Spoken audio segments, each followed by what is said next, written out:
Hi guys, this is Samantha, the maternity mentor. I'm really sorry we had some technical difficulties and I had to restart the live. We are here again for our Monday live Q&A session. We're here every Monday at 9 p.m. Eastern Standard Time to answer your questions that you have submitted on the channel's videos, as well as any questions that you decide to answer, or decide to ask us live. So I want to go ahead and get started with some of your questions from this week.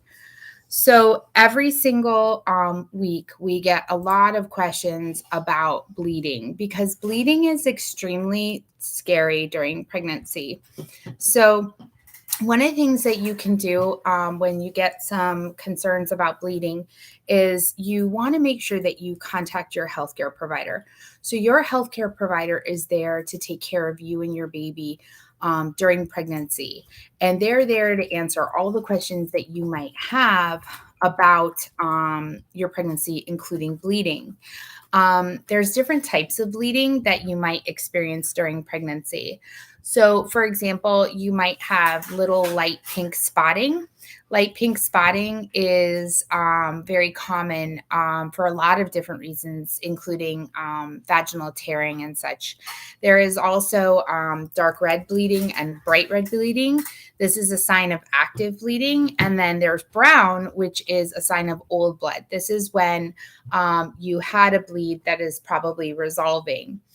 So one of the things that you want to do is make sure you understand what's going on and what changes are happening so you can let your healthcare provider know. So one of the questions we got this week was from a viewer that said, I'm 13 weeks pregnant now. Is it possible to have spotting again in the second trimester? So the answer is yes, especially if you, especially depending on the cause of the bleeding. So some of the most common causes of bleeding include when you have something called a subchorionic hemorrhage. So subchorionic hemorrhages are hemorrhages that occur when you have a little pocket of blood underneath the placenta. The placenta is the organ that feeds your baby and attaches to the uterine wall. And so a subchorionic hemorrhage can leak out a little bit of blood, and that can happen more than once. You can also have bleeding related to sex. So the tissue gets very thin when you have sex, gets very thin during pregnancy because the hormones that sustain a healthy pregnancy thin out that tissue. So when that happens, you can have sex and then the tissue can tear and that can lead to bleeding. There also can be placental issues that can cause bleeding and some other things. So one of the things you want to make sure is that you know the cause, because if your cause is related to sex, then yes, that could happen again. But there are other reasons why you could have bleeding. So again, you could see second trimester bleeding for a completely different reason. So we have another viewer who submitted a question that said, I am 15 weeks and 5 days pregnant. During sexual intercourse with my partner, there was blood, but no pain. But afterwards, there is no blood or spotting. I seem to only bleed during intercourse. Do you have any suggestions? So again, this is a sign that this is probably happening due to the hormones that cause the vaginal tissue to thin out. So one of the things that you can do when this happens is you need to make sure that you are using plenty of lubrication. So lubrication is artificial, basically fluid that couples can use when the vagina is particularly dry to avoid friction during intercourse. And when you avoid friction, this prevents, hopefully, the tissue from tearing, which can cause spotting and bleeding. Now, if the spotting and bleeding is coming from a different source and it's happening because a woman is having an orgasm, for example, if it's coming from a subchorionic hemorrhage and she's having that hemorrhage she's having that bleeding because the contractions after an orgasm cause it, it's unfortunately, there's not much you can do about that. The other thing you want to make sure is that you're not having bleeding, maybe because the sex is rough. If you're using toys or other things that may be causing you to get urinary tract infections or the like, that would be a different story. So you want to make sure you can try to determine the cause in order to help prevent. So the next question that we got was about cholestasis of pregnancy, which is a condition where you itch. So I started itching just on my legs 2 days ago, but I also just dry shaved and sprayed sunscreen on my skin. Do you think it's just that? So cholestasis of pregnancy is where you have a buildup of bilirubin and other toxins in the body that cause you to itch. And the itching is extremely severe. And if it's left untreated, it can actually lead to you needing to have a preterm birth, either a preterm C-section or a preterm vaginal induction. So the thing is, in this case, she is mentioning that she dry shaved and sprayed sunscreen on her skin. So dry shaving is where some people will just use a razor with nothing else. Some people use like a gel or something on their skin, but just no water. And they're shaving off the hair on their skin. This can lead to a lot of potential cuts, like little tiny cuts. And those cuts can then get inflamed by the sunscreen that she was talking about. And of course, you can have an allergy to sunscreen, which could cause itching. So the reality is it could have been caused by that. Cholestasis of pregnancy is not something you can ignore. It's something that will become more and more serious, and it will end up leading to issues that you just have to address. So you want to make sure that you are going ahead and just keeping an eye on things. If you see a rash or something, that's not usually standard with cholestasis of pregnancy. However, remember, if you are concerned, you should call your healthcare provider. I say this a lot because I want you to feel empowered to call them. You're not a burden. That's what they're here for. The next question we have is about incompetent cervix. So I've had 2 miscarriages in the second trimester, 16 weeks both. It started with abdominal pain and back pain. My water broke on the same day. I delivered the babies vaginally. Doctors are saying it could be due to an incompetent cervix. I did not have cervical stitches in both pregnancies. I'm really worried and scared. What can I do for my next pregnancy? So, preterm birth is extremely scary. When we talk about bleeding, one of the things that many women, of course, are thinking is, am I having a miscarriage? Am I going into labor? And preterm birth, if left untreated, if the baby is too small, then you could end up where the baby won't survive. So one of the things we want to do is we want to prevent preterm birth. So to prevent preterm birth, we have to look at stuff very carefully.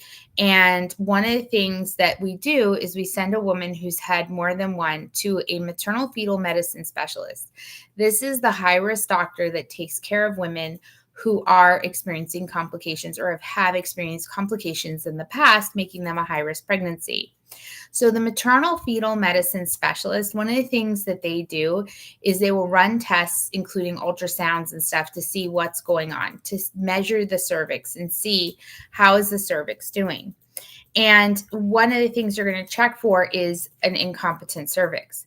So your cervix may have been incompetent because the hormones that are needed to sustain a healthy pregnancy weren't good the whole time. And so therefore the body was trying to go into labor the whole time.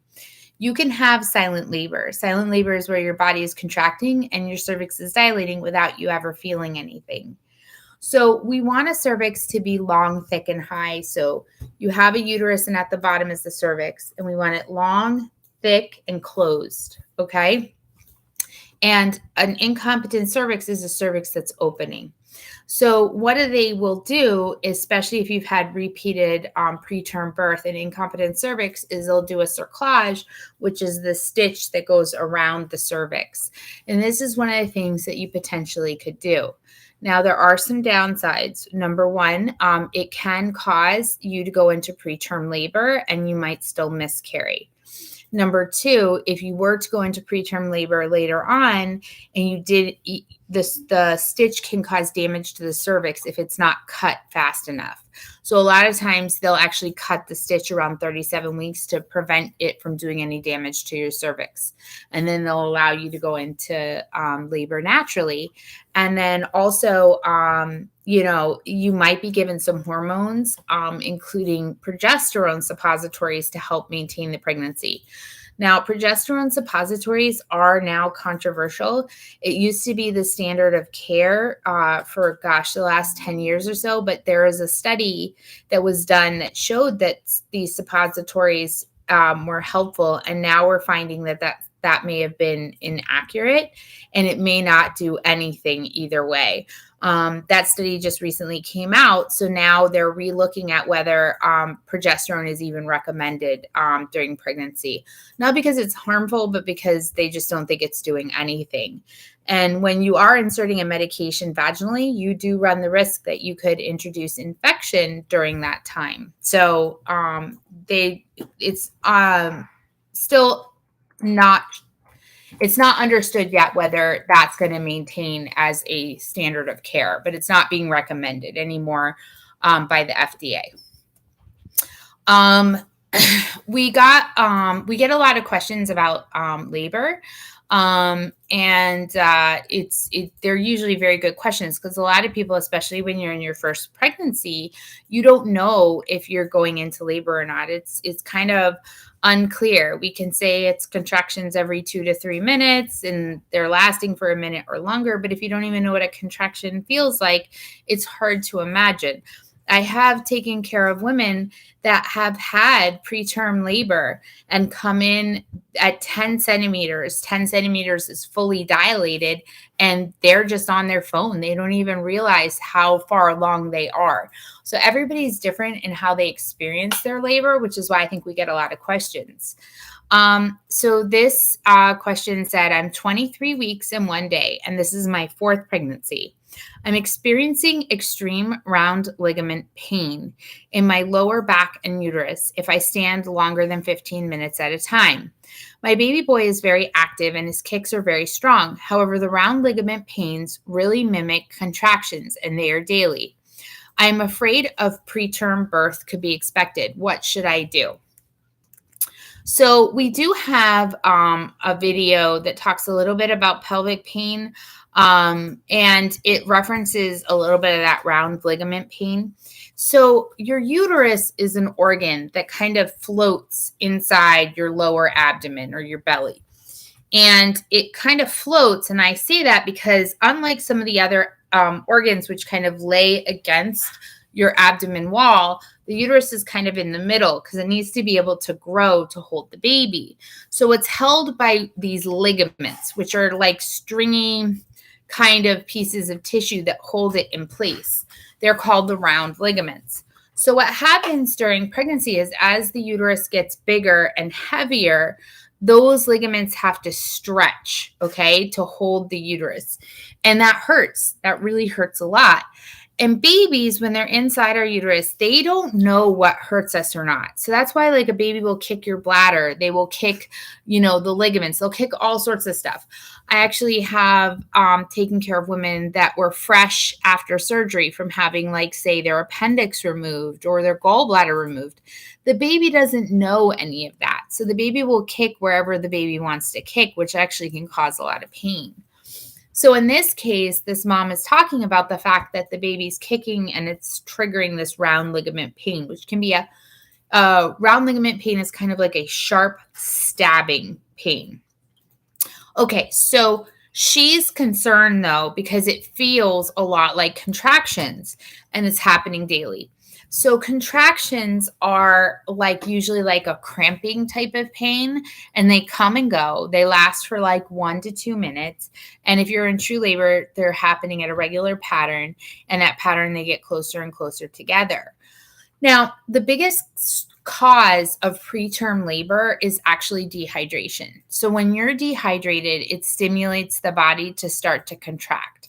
So it's so often women will come in preterm labor and we stick an IV in their arm and we give them IV fluids and they're fine after that. They go home, no medication needed.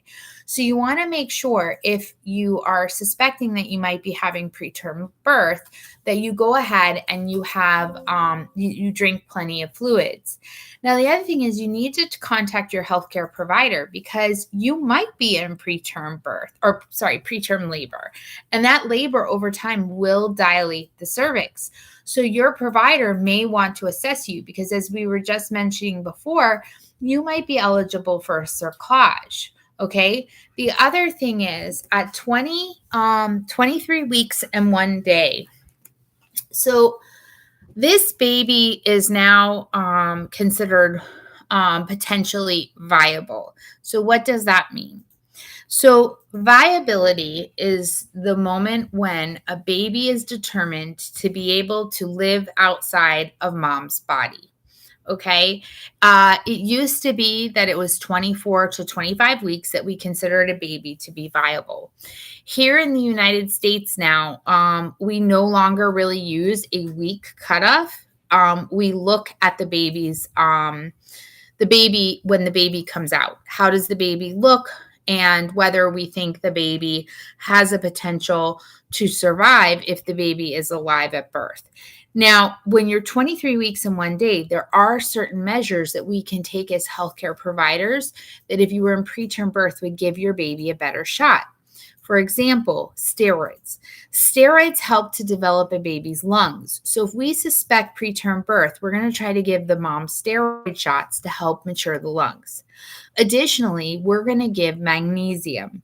So magnesium is it's used to potentially prevent brain damage in the baby and reduce the risk of cerebral palsy. This is a standard of care. And if we suspect we're about to have a preterm birth, especially of a very, very low birth weight baby, which this baby would be, we want to make sure the mom gets a magnesium bolus ahead of time. Finally, if you're in the hospital, we have the access to everything that we could possibly need and use to prevent birth. You know, if you're 8 centimeters dilated, that doesn't mean you have to give birth. If you're no longer contracting, we may be able to use medication and positioning to help keep you pregnant.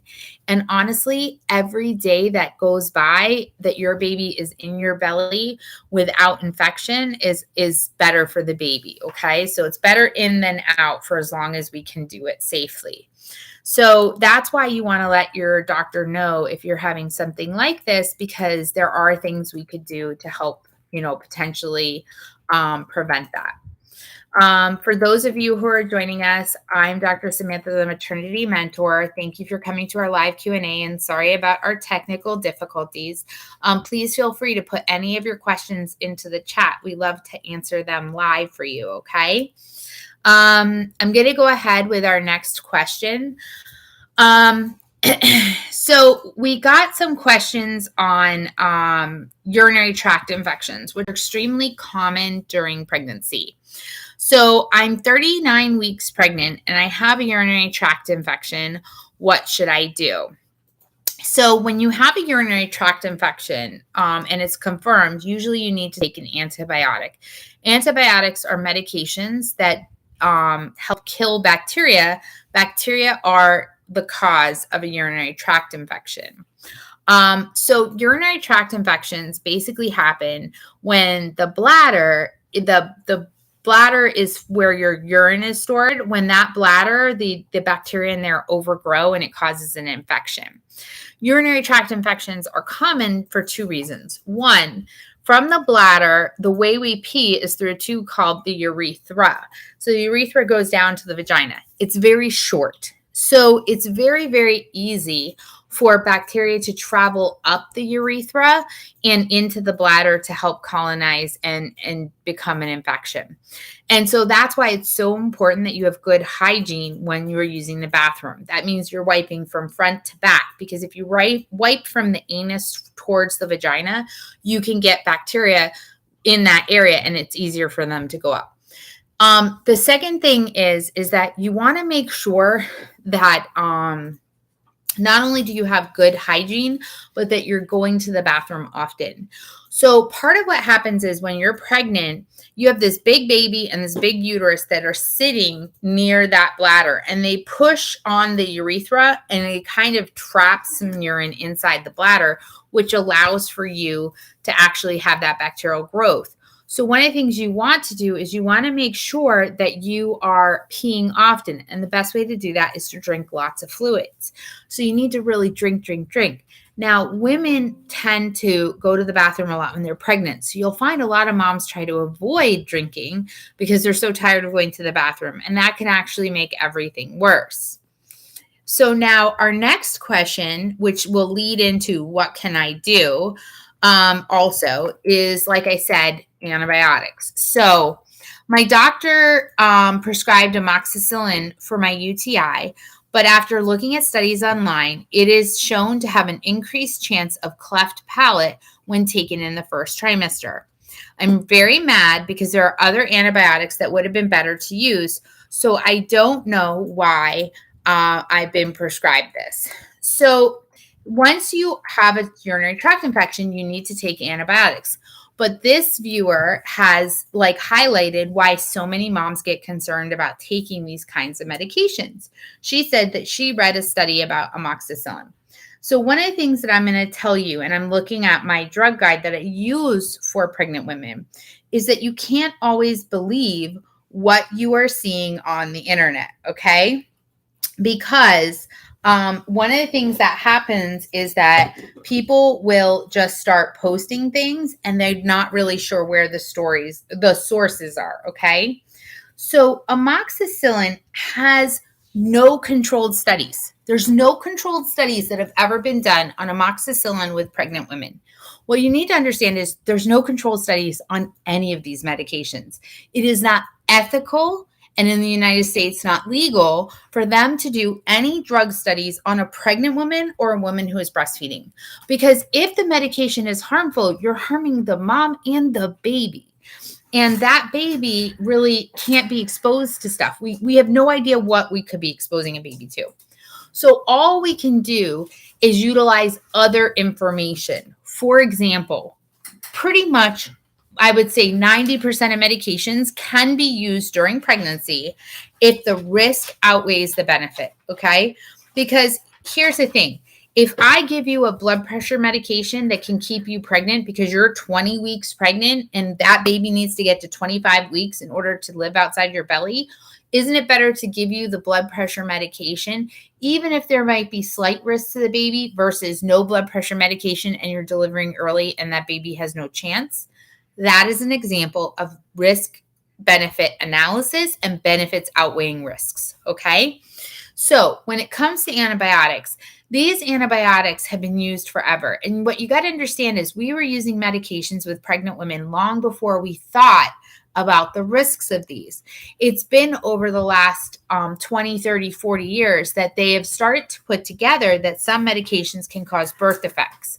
So as that data started to develop, doctors and healthcare providers started to aggregate what they knew about medications being used with pregnant women to figure out their safety profile. Amoxicillin has been around for decades. It is an extremely safe and extremely benign medication. Benign meaning it's not very strong in this case of its potential to do harm, okay? It kills bacteria. It's really good at that.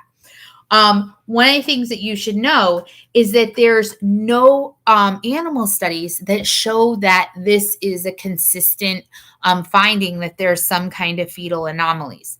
So has there been a study that showed cleft palate? Yes.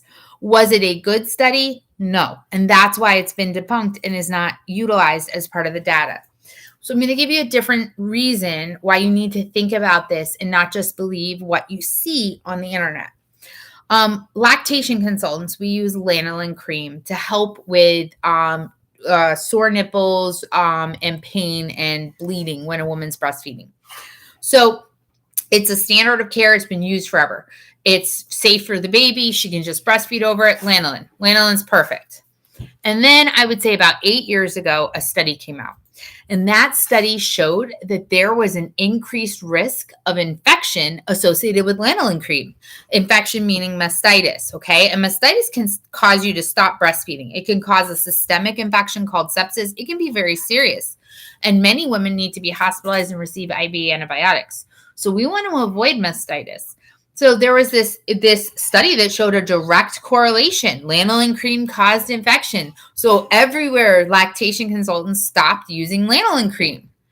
And then somebody read the study more carefully.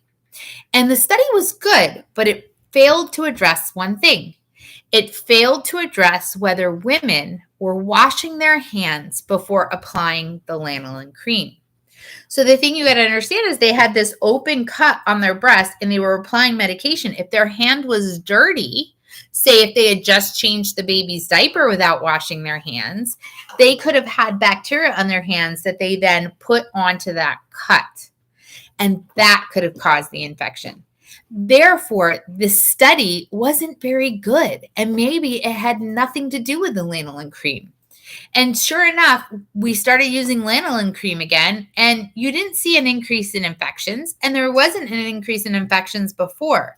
So most likely, the issue that they had found had nothing to do with the lanolin cream. Going back to amoxicillin, the same thing. Just because you see that there might be a potential doesn't mean it's actually accurate without looking at the rest of the information. Now, let's say there was an increased risk of cleft palate. If you don't treat a urinary tract infection, it can lead to sepsis. So what happens is the bacteria travels from the bladder up the ureters to the two kidneys. If that is left untreated, you get a blood infection called sepsis. If that is left untreated, you become septic, you get organ failure, and you can die.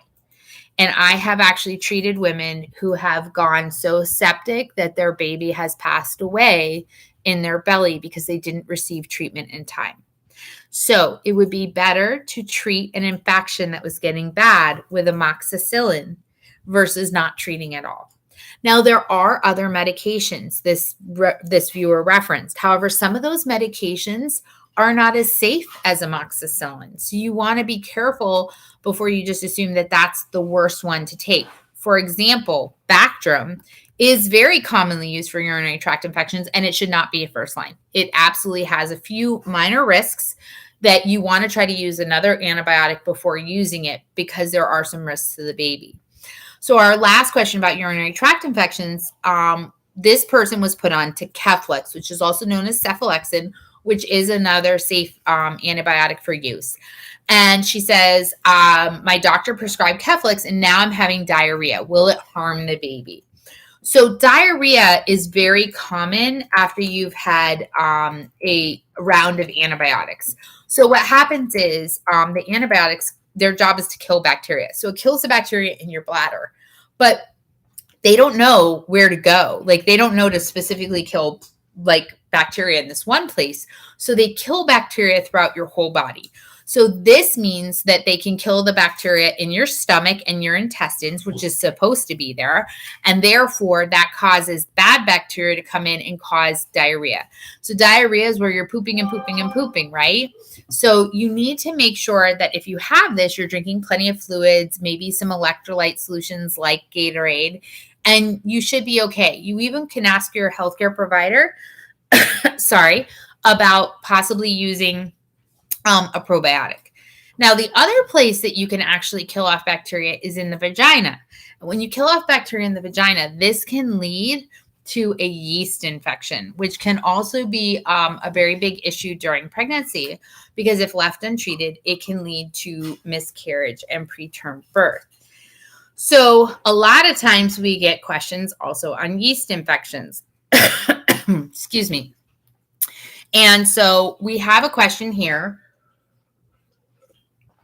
I'm 18 weeks pregnant, and I went to the hospital because I thought that I might be having a kidney infection because there was right-sided pain.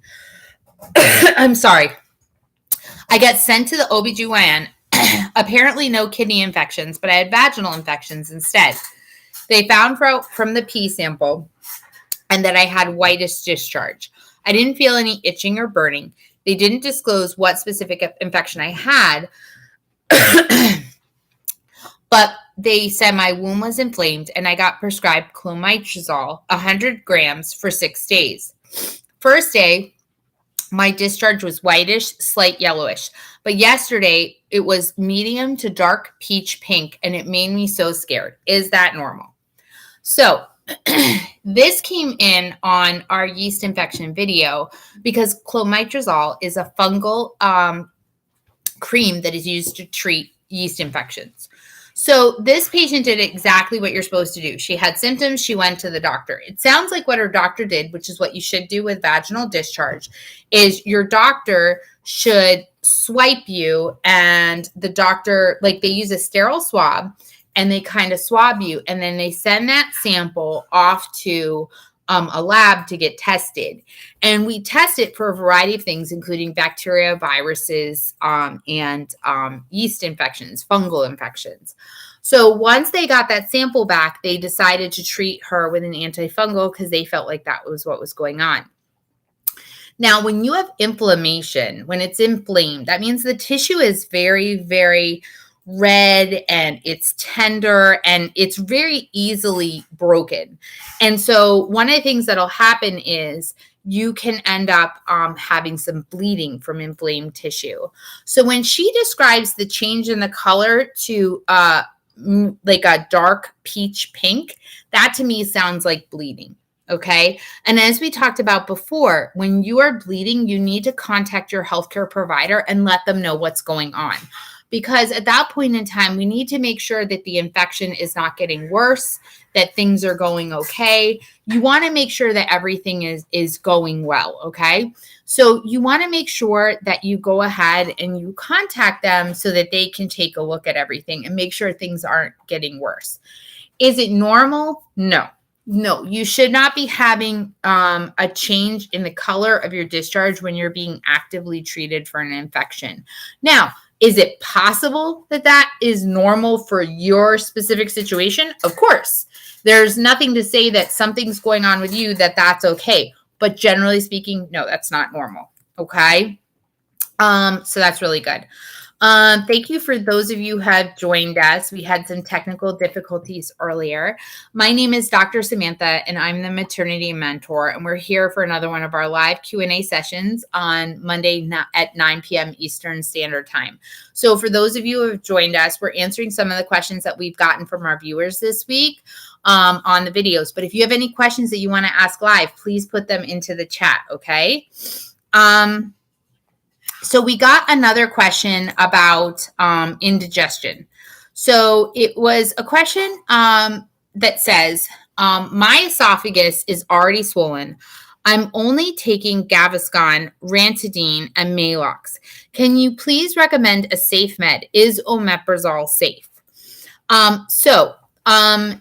Indigestion. So it's very common for women to end up with indigestion and acid reflux during pregnancy. This is because your body has this hormone called relaxin that's kind of coursing through your veins. And as it sounds, it relaxes everything. It relaxes joints and different things. So it can also relax soft tissue, not as much really, but it does happen. And so at the top of your stomach is a sphincter, and that sphincter, it's like an opening for the stomach, and it's supposed to kind of stay closed.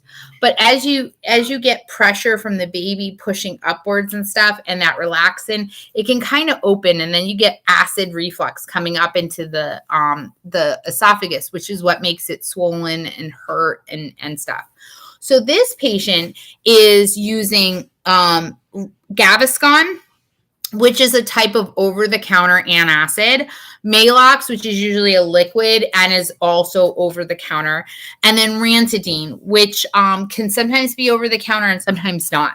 So these are medications used for acid. Omeprazole is a stronger antacid that's in a different it's in a different category of meds. Okay, so it can be used in very rare circumstances, okay? So if left untreated, your GERD can progress and cause esophagus issues, including ulcers and stuff. That can lead to further issues. So under the guidance of a maternal fetal medicine specialist, sometimes they will prescribe omeprazole. However, they're going to want to avoid it if they can. And the reason why I'm mentioning this is because omeprazole is found on the shelf. You can just walk into the pharmacy and grab it. One of the things you need to realize if you are pregnant is you cannot just grab medication off the shelf. It seems like it should be safe. If it's sitting there, why can't I just use it and buy it? But because you're pregnant, you can't assume anything and you need to ask. So what else can you do?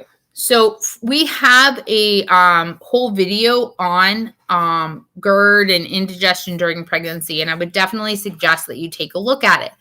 But one of the most homeopathic things that you can do for acid reflux is milk.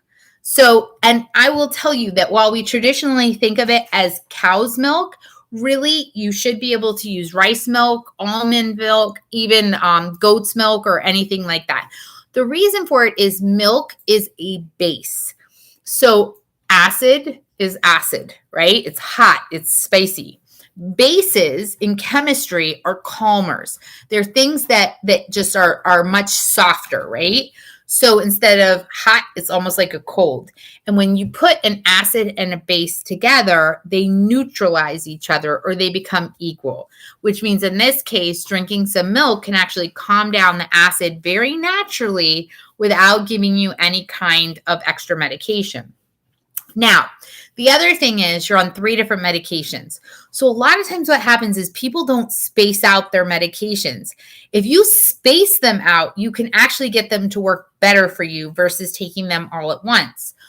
But you have to be careful because antacids can interfere with the absorption of other medications and other vitamins. So usually if you're going to take an antacid, you need to take your other medication 1 hour before or 2 to 3 hours after that antacid medication. So that's why sometimes it becomes tricky, and you want to make sure that if it is tricky, that you're talking to your healthcare provider to help them kind of space it out. Now, you also want to eat small meals, okay? Small meals are better for a woman who is pregnant to help prevent acid reflux because, again, you have a lot of pressure from that growing baby pushing up onto the stomach, and the stomach gets smaller in its ability to hold food. So now if you have stuff pushing and you eat this big giant meal, it only has one place to go, which is up. Okay, so you want to make sure that you're also eating small meals. But again, one of the most homeopathic treatments is drinking milk. And believe it or not, for all you pregnant women that are out there who like to have ice cream can help treat your acid reflux. So, hi, Tammy. Okay, let's see. Hi, Tess. So I have a mom who is really hoping to breastfeed. She's almost 2 weeks postpartum and told her mature milk just never came in. She is heartbroken. Why does this happen? So this is a very good question. And as a lactation consultant, the first question I ask a mom like this is, how is your bleeding? So a lot of women postpartum, so when you have a baby, that placenta, the organ that feeds your baby and is attached to your uterus, when you are done delivering the baby, that placenta has to come out. So the placenta should naturally detach from the uterine wall. It comes out, you push it out, okay? There are times that it doesn't just come out naturally. And what'll happen is midwives and doctors, one of the things they'll try to do is they'll try to pull the cord a little bit to try to encourage that to come out. Unfortunately, that'll also happen when a provider is kind of busy and they're trying to get things moving along. They also may use a ton of the Pitocin, which is that medication that causes contractions. We use it after birth to help reduce your risk of a hemorrhage, okay? So, but sometimes they'll like pump that up again, trying to get that placenta to come out. So you should not be pulling on a cord, and you should be allowing the placenta to deliver naturally. Here's why. If the placenta is not allowed to deliver quite naturally, you can leave a piece of placenta behind. Now, this can also happen even if the placenta came out normally. It can happen both ways, and it can happen whether you deliver vaginally or with a C-section. And actually, sometimes it's a little bit more common with a C-section because that's like a surgery and they kind of take everything out. So when a piece of the placenta is left behind, there's two things that can happen. One, if it's large enough, you can actually have a postpartum hemorrhage. And again, we have a video on this that we can link into the description. But the second thing that can happen is it can tell your body you're still pregnant. So one of the ways that we make milk is our body gets a signal that the pregnancy has ended and we need to switch hormones to start making milk. So the hormones that help us make milk are not the same hormones that keep us pregnant. So when that little teeny tiny piece of placenta is stuck in that uterine wall, that can actually inhibit your mature milk from coming in. Now, the classic sign for somebody like this is a mom that in this case, 2 weeks postpartum, she will tell you she's still bleeding heavy. So it is very common for the first 2 or 3 days to have a lot of heavy bleeding. But then after about day 3, it starts to lighten up. Now, this doesn't mean that you don't have bright red blood and you're not using 2 or 3 pads a day, but it's not like soaking the pad. It's like you might have a streak of red on it or the like.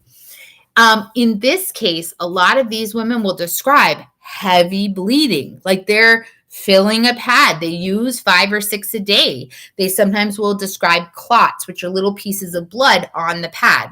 At 2 weeks postpartum, that's not really normal. However, this bleeding isn't so bad that they need to return to their healthcare provider, because we do tell women it can be like a period. But 9 times out of 10, that's the reason why a full milk supply didn't come in. Now, other reasons could be the second most common, I would say, is PCOS. And I actually don't think I've done a video on PCOS, but PCOS is polycystic ovarian syndrome.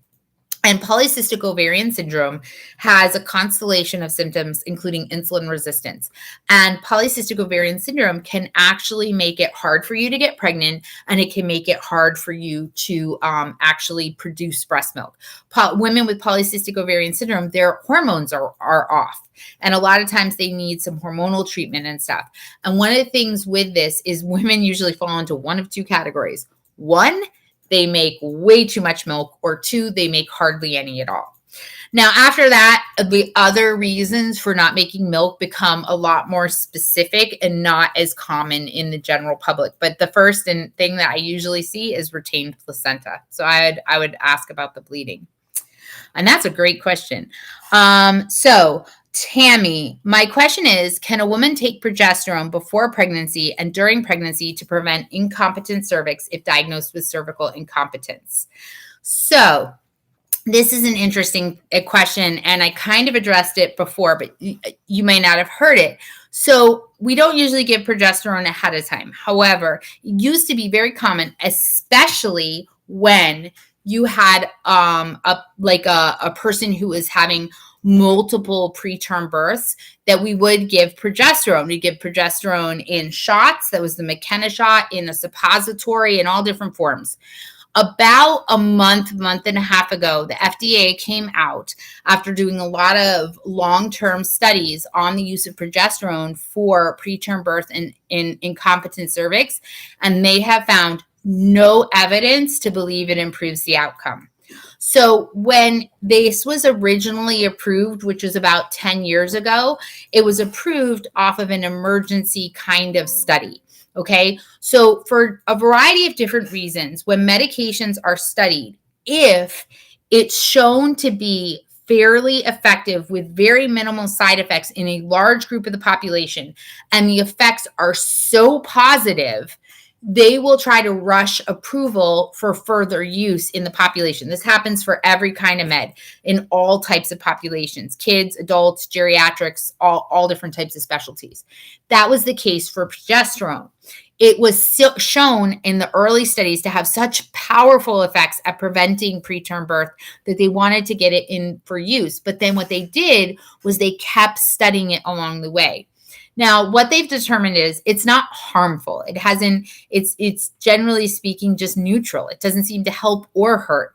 But progesterone is extremely expensive. And what they were concerned about was that people were relying so much on the progesterone that they weren't looking at other possible alternatives or making sure other homeopathic interventions had been stressed and utilized to women. If you hand medication to somebody and say this can help, oftentimes they don't think about doing other stuff because they've been told this medication will work. So, for example, a UTI, you're given an antibiotic. Well, in addition to the antibiotic, you should be drinking lots of fluids. Same kind of thing here. So you can, it depends on your area whether your providers are still using progesterone. But as of about 6 weeks ago, the FDA has no longer, they've kind of removed that recommendation for that use. Okay, I see. So if anybody, I don't know if you guys can see the chat, but what Tess said as a follow-up is that her friend actually is scheduled to have a D&C to get a piece of her placenta out because a piece of placenta is stuck. So I'm going to follow up this one. That means she may be able to make milk. So once that placenta piece comes out, her body will still hopefully get the signal that she is no longer pregnant. And once that happens, she does actually have a chance to produce a full milk supply. So what's very important for her is she needs to make sure she's pumping regularly, that she has a hospital grade pump. So for those of you who don't know, hospital grade pumps have a stronger, more robust motor that helps to promote the maintenance and creation of a breast milk supply. Okay. So it's very important that when you're trying to make milk or increase a milk supply, that you actually use a hospital grade pump. And so hospital grade pumps can usually be rented at hospitals or pharmacies. There is now on the market the Spectra line of breast pumps. And I'm not promoting Spectra per se. There's a lot of great companies out there like Medela and Amita, but the Spectra pump does seem to be the first over-the-counter pump with a strong motor similar to a hospital grade pump. So that is one that potentially could be utilized. If she gets on a good pumping schedule and she works with potentially with a lactation consultant to talk about herbs and other things she might be able to use. And there is a link, we'll link a video that we have on how to increase your milk supply. We actually have two of them. One's more from a medical base and one's the herbs and stuff you can use. Those are potential things that she can utilize. And she actually may be able to make a milk supply if that D&C gets done fast enough.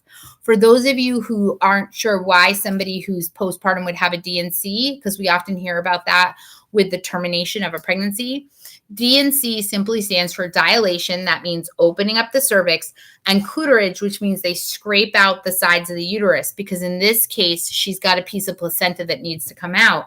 And if it's left untreated, she may actually end up with like a sepsis or a hemorrhage or something. How soon can I get a cerclage to prevent cervical incompetence? Good question, Tammy. So honestly, it really does depend on your healthcare provider, your current situation for the pregnancy, the local hospital and what they do, but I have seen them as early as 12 weeks. I've seen them. Basically, it seems like they usually do them once you've passed the first trimester, because of course, unfortunately, as we all know, miscarriage in general does tend to happen in the first trimester. So you may have a miscarriage without having an incompetent cervix. There are risks to having a cerclage, including infection and other things. So they don't want to do a cerclage too early, but I have seen it as early as 12 weeks. It just depends on the provider. So that's an excellent question. So I'm going to go ahead with our next question. Please feel free to keep asking in the chat. So I had a question on RhoGAM and the RH factor, the rhesus factor. So I'm RH positive. Why did the nurses insist I get a RhoGAM shot? So this is referencing blood type, okay? So we all have blood types that are either O, A, B, or AB. And then After that, we have a positive or a negative. That's the rhesus factor. And this is just a way of kind of identifying what type of blood you have. Now, if you have a negative blood type, O negative, right? And that means your rhesus factor is negative. If your baby that you become pregnant with has a positive blood type, and though that positive blood circulates into your blood, which it does, mom and baby's blood does intermix together. What can happen is your body can look at that positive blood type as if it was like an infection or a disease. And the immune system reacts to that and it tries to attack those cells. So in turn, what can happen is your body can try to attack your baby. So the way we do this is we prevent this by giving you something called Rogam, which is a shot that helps to neutralize that reaction. So whenever you have a negative blood type, we usually give you Rogam at about 28 weeks pregnant. And then after you give birth, we test baby. If the baby has a positive blood type, we give you the Rogam shot again. Additionally, if you are Rh negative and you have a miscarriage, we're supposed to give you Rogam after each miscarriage. So if you're a pregnant woman, you may get Rogam more than once if you have a negative blood type. Why would they give it to you if you're positive? I have absolutely no idea. Okay. I looked at the question. There is no reason. There's no reason that I know of. So the only thing I could guess is possibly that it was an error in the computer. Maybe they told you were positive and you were really negative. I'm not really sure. So the best person to ask would be your individual healthcare provider. But generally speaking, you only give it when there is a negative blood type.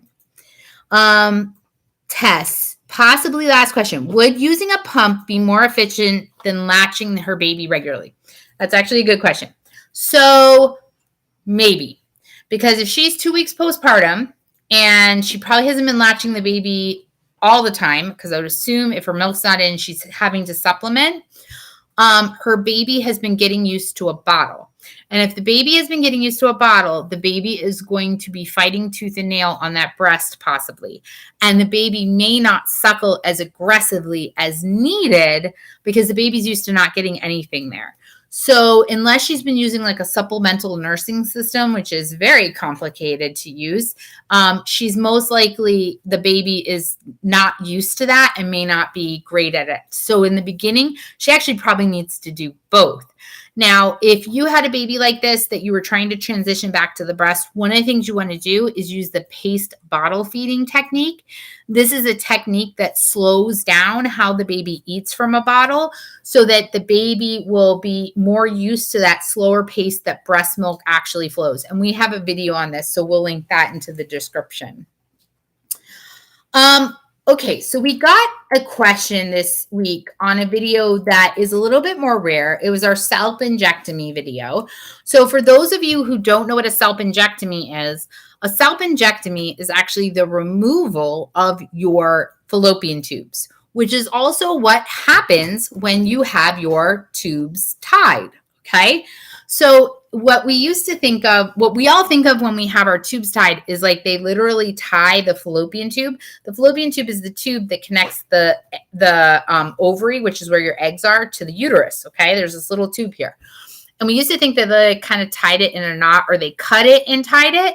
They don't really do that anymore. They basically snip, burn the ends so that you don't bleed, and the whole tube comes out of your body, okay? So that's one of the things that, happens, right? So the salpingectomy can also happen when you're not pregnant. So sometimes it'll happen after the fact. So it says, the question was, how long does a bilateral salpingectomy surgery take? And how long does the patient stay under anesthesia? I have a big fear of not waking up from anesthesia. So to be very honest, these surgeries, it just depends. I really wish that I could just tell you, oh, it takes 20 minutes and you're done. But I personally have had a bilateral salpingectomy. And so what I can tell you is the whole thing took about an hour from start to finish, okay? And I've seen them done in an OR during a C-section, okay? So I know how long it takes to cut open a mom and then how long it usually takes to cut those and remove them. So It really is a pretty quick surgery. They try to do them laparoscopically now. So that means unless you're in an active C-section, if you're doing it at separate time, they do these little holes, like a little tiny cut, and they're using robotic instruments to help with that. It's less recovery time, less bleeding, less chance of infection. So it's really better for you. So it's really, really important for you to understand that you don't always need to be under for very long. And the anesthesia they use now is very light. Okay. They're not usually using the gas anymore, which is what we used to all imagine.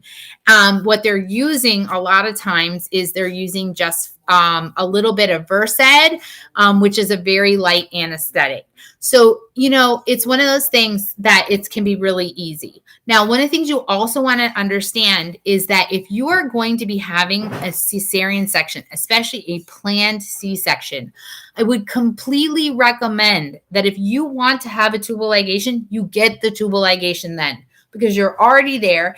And in that case, you have an epidural or a spinal, which means you can stay awake the whole time. And this is a really, really good option if you're scared of being put to sleep. So I wish I could give better information than that, but unfortunately surgeries are they're variable. Michael Jordan, which tests are the kind of tests that are standard that are done on the first OB visit? And are there some that aren't required? So this is a very good question. So generally speaking, the first thing you need to understand is required is a relative term. So they are not always mandated depending on where you live, okay?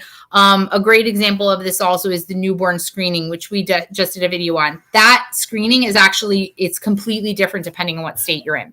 But generally speaking, your first visit, they are going to do a basic CBC. A CBC is a blood test that's looking to see if you're anemic and to see if your blood has any type of, we call them dyscrasias, but it's basically abnormalities that might indicate that you have a bleeding disorder or a blood issue.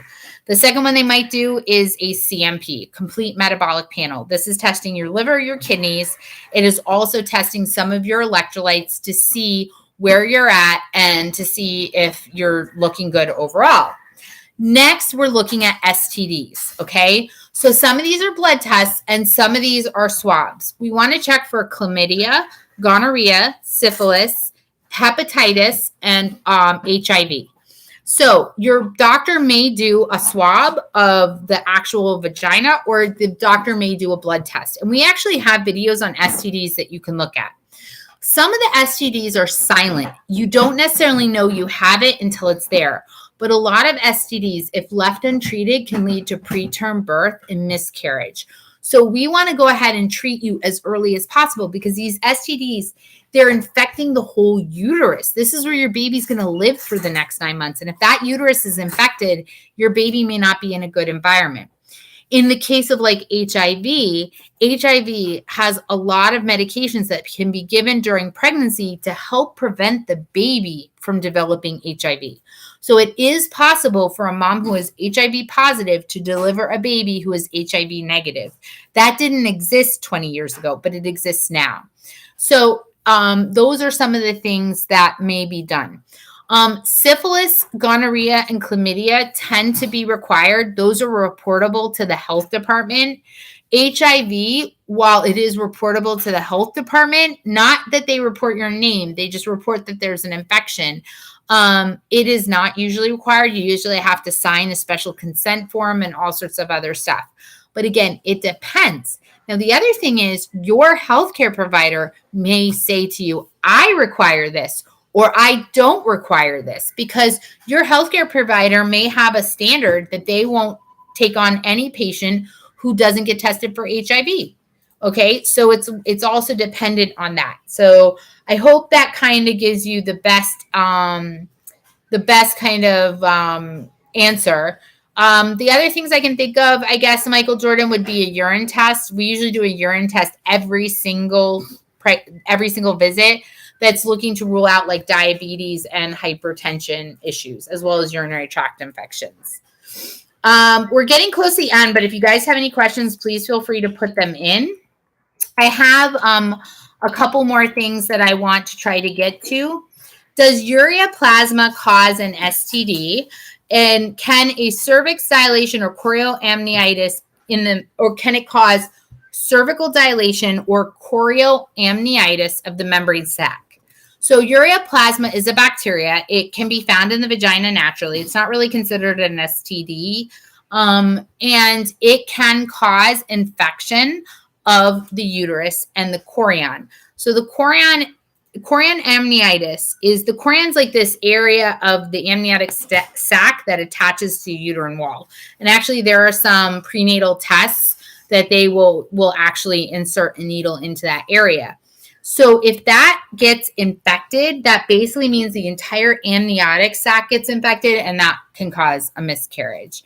So ureaplasma, being one of the bacteria that's found in the vagina, can do that. It can absolutely do that if it migrates up, if it's too aggressive. So what do? We give antibiotics and stuff to treat it, because yes, it can cause that type of thing. Now, does a bacterial infection cause cervical incompetence and cervical dilation? No, not necessarily. Those types of things, what happens usually is that if you have an infection, your body senses it and wants to try to get rid of that infection. Your body wants to save your life, okay? So your body will try to eject your baby in order to save your life because your baby is part of that infection. So if you leave an infection untreated, then eventually your cervix is going to dilate to help facilitate a birth. So that's what is probably actually happening. We got another question on sex and pregnancy. Why is my partner okay with doing oral sex but not penetration? Is there something wrong with penetration? So this was a question from a male partner, and I thought it was a great question because it's important for us to address sex and sexual issues during pregnancy. So there's a couple different reasons why this might occur. And actually, I say this is from a male partner, but this could also be from a female perspective too. So first of all, men and women may be uncomfortable inserting a penis into a vagina. There's a lot of people who get in their head thinking that the baby can see the penis, can feel the penis, that you might hit the baby in the head with the penis. This never, ever happens, but it doesn't mean that you don't think about it. So when you go into the vagina, so remember, nurses, when you go in, we feel around, okay? So your vagina is about this amount of length of fingers, okay? But then it hits the uterus. The baby's up here. The baby's way up high in the uterus. The baby is not down here. None of this area is where baby is. There is not a penis alive that can go all the way up. And let's say there was, right? Let's say a toy or something was that long. Well, here's the thing. There's the uterus, and at the bottom of the uterus is a cervix, okay? This is the closed area that's going to dilate for the baby to come down. Well, this is closed. So there's actually no entryway for that penis to even go in. It can't get up there. It can't even get up the cervix, okay? So there's no way for that to happen. However, some people get very nervous, and that's the number one reason why people won't have penetrative sex during pregnancy is they're worried about the baby. Now, the second thing is that the partner may have been told, like the female partner who's pregnant may have been told that she cannot have penetrative sex. And so she may be offering oral sex or may be receptive to receiving oral sex because she's allowed to do that, but she is not allowed to have penetrative sex because it might have a risk of causing preterm birth, okay? So that there's multiple reasons why that might be happening. One of the things I would encourage you to do is I would encourage you to go to a doctor's appointment and ask the healthcare provider to help explain it to you, because that can go a long way towards figuring out why a partner may be refusing. But again, if it's you guys, I want you to understand you can have wonderful sex and have orgasms and everything, and your baby will be totally fine during that. You can't have penetrative sex if your doctor has told you not to. Otherwise, there's usually no restriction during pregnancy. So with that, we're going to finish up. I did have a comment on my fear of pregnancy video, which I'll probably share next time. But I want you to know that if you have a friend who's telling you that they're afraid of pregnancy, please don't isolate them. Please let them know that it's okay, that it can be normal. A lot of people are very scared of pregnancy. It's a very big stigma, and they feel alone when they tell people and they say they'll just get over it. And I always want to make sure that we support all of our fellow friends and family when they have these concerns, because pregnancy can be very scary for a lot of people. So I am Dr. Samantha, the maternity mentor. We were here, and I'm really glad you joined us. Sorry for our technical difficulties at the beginning of the night, but I'm glad to see so many of you figured out how to find me. We are here every Monday at 9 p.m. Eastern Standard Time. We're here to answer your questions live from the chat. We're also here to answer questions that have been submitted on the videos.